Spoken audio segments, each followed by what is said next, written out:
नमस्कार दोस्तों, स्वागत है आपका हमारे चैनल MAH न्यूज पर। आज हम एक ऐसी खबर पर बात करने जा रहे हैं जो भारत की अर्थव्यवस्था और आपके बिजनेस को सीधे तौर पर प्रभावित कर सकती है। अमेरिकी राष्ट्रपति डोनाल्ड ट्रंप ने भारत में आयात होने वाले सामानों पर 25% टैरिफ लगाने का ऐलान किया है, जो 1 अगस्त 2025 से लागू हो जाएगा। साथ ही रूस से तेल और सैन्य उपकरण खरीदने के लिए भारत पर जुर्माना भी लगाया है। आखिर ये टैरिफ क्यों लगाया गया, इसका भारत के स्टील, एल्यूमिनियम, कपड़ा और MSME सेक्टर पर क्या असर होगा और भारत सरकार इस चुनौती से कैसे निपटेगी, चलिए इस खबर को गहराई से समझते हैं। अगर आप इस टॉपिक पर पूरी जानकारी चाहते हैं तो वीडियो को अंत तक देखें और चैनल को सब्सक्राइब करना ना भूलें। 30 जुलाई 2025 को डोनाल्ड ट्रंप ने अपने सोशल मीडिया प्लेटफॉर्म X पर एक पोस्ट में भारत पर 25% टैरिफ और जुर्माने की घोषणा की। ट्रंप का कहना है कि भारत अमेरिकी सामानों पर ज्यादा टैरिफ लगाता है, जैसे यात्री वाहनों पर 70% और सेब पर 50% टैरिफ। उनका दावा है कि भारत का व्यापार नीतियां गैर पारंपरिक है और दुनिया में सबसे कठोर ट्रेड बैरियर भारत में है। ट्रंप ने ये भी कहा है कि भारत रूस से सैन्य उपकरण और तेल खरीदता है, जो मौजूदा वैश्विक स्थिति में सही नहीं है, खासकर जब यूक्रेन युद्ध को लेकर वैश्विक दबाव है। ट्रंप का मानना है कि इस टैरिफ से अमेरिका का व्यापार घाटा कम हो जाएगा, जो 2024 में भारत के साथ $46 अरब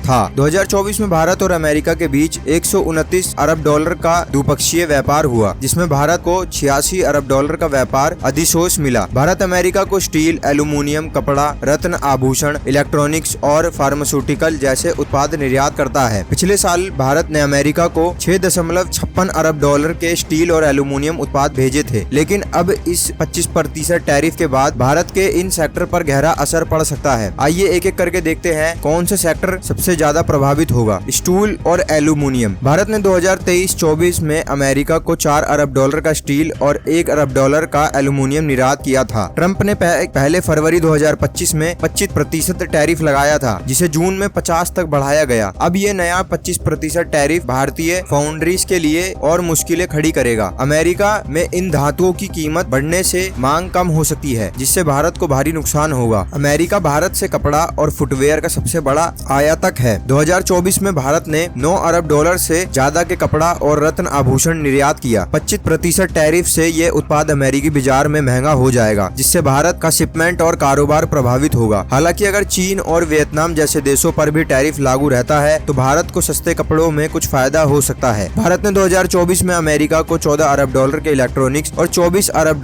के स्मार्टफोन से निर्यात किए। इस टैरिफ से ये सेक्टर सबसे ज्यादा प्रभावित हो सकता है, क्योंकि अमेरिका में भारतीय स्मार्टफोन और इलेक्ट्रॉनिक्स महंगे हो जाएंगे। MSME sector. छोटे और मध्यम उद्योग जो निर्यात पर निर्भर है, इस टैरिफ से सबसे ज्यादा प्रभावित होंगे। कपड़ा, रत्न आभूषण और ऑटो पार्ट्स जैसे श्रम प्रधान सेक्टर में MSME की बड़ी हिस्सेदारी है। टैरिफ के कारण इसके मुनाफे पे असर पड़ेगा और रोजगार के अवसर भी कम हो सकते हैं। Pharmaceutical sector. राहत की बात यह है कि भारत का $12 अरब का फार्मा निर्यात इस टैरिफ से मुक्त रहेगा। जेनरिक दवाएं और अन्य फार्मा उत्पाद अमेरिका में पहले की तरह ड्यूटी फ्री रहेंगे। एक्सपोर्ट्स का मानना है कि इस टैरिफ से भारत के सालाना निर्यात में $2 से $7 अरब की कमी आ सकती है। इससे भारत की GDP 0.25 से 0.5 तक की गिरावट हो सकती है। भारतीय शेयर बाजार में भी दबाव देखने को मिल सकता है, खासकर IT, टेक्सटाइल, ऑटो और फार्मा सेक्टर की कंपनियों पर। Tata Motors, Bharat force, KPR मिल और अरविंद जैसे शेयर्स में गिरावट की आशंका है। हालांकि भारत की घरेलू मांग जो GDP का 7% है, इस नुकसान को कुछ हद तक संतुलित कर सकती है। साथ ही अगर भारत और अमेरिका के बीच द्विपक्षीय व्यापार समझौता BTA जल्द होता है तो टैरिफ कम हो सकता है। भारत ने कहा है कि वो इस टैरिफ के प्रभावों का अध्ययन कर रही है और राष्ट्रीय हितों की सुरक्षा के लिए जरूरी कदम उठाएगी। कुछ एक्सपर्ट्स का मानना है कि ये टैरिफ भारत के लिए एक अवसर भी हो सकता है। भारत अब यूरोप, जापान और मिडिल ईस्ट जैसे वैकल्पिक बाजारों की तलाश कर सकता है। साथ ही आत्मनिर्भर भारत पहल को बल मिलेगा, क्योंकि कंपनियां घरेलू उत्पाद और उपभोग पर ध्यान देगी। PLI योजनाओं और मेक इन इंडिया जैसे कदम भारत को वैश्विक सप्लाई चेन में मजबूत कर सकते हैं। उदाहरण के लिए भारत अब 18% आईफोन्स का निर्माण करता है, जो कुछ सालों में पहले सिर्फ 1% था। तो दोस्तों, ट्रंप का ये 25% टैरिफ भारत के लिए चुनौती भी है और अवसर भी। आपकी इस पर क्या राय है? क्या आप इस संकट को अवसर में बदल पाएंगे? कमेंट में जरूर बताएं। अगर आपको ये वीडियो पसंद आया तो लाइक करें, चैनल को सब्सक्राइब करें और बेल आइकन दबाना ना भूलें, ताकि आपको ऐसी ही खबर की अपडेट मिल सके। मिलते हैं अगले वीडियो में, तब तक के लिए बने रहें MAH न्यूज के साथ।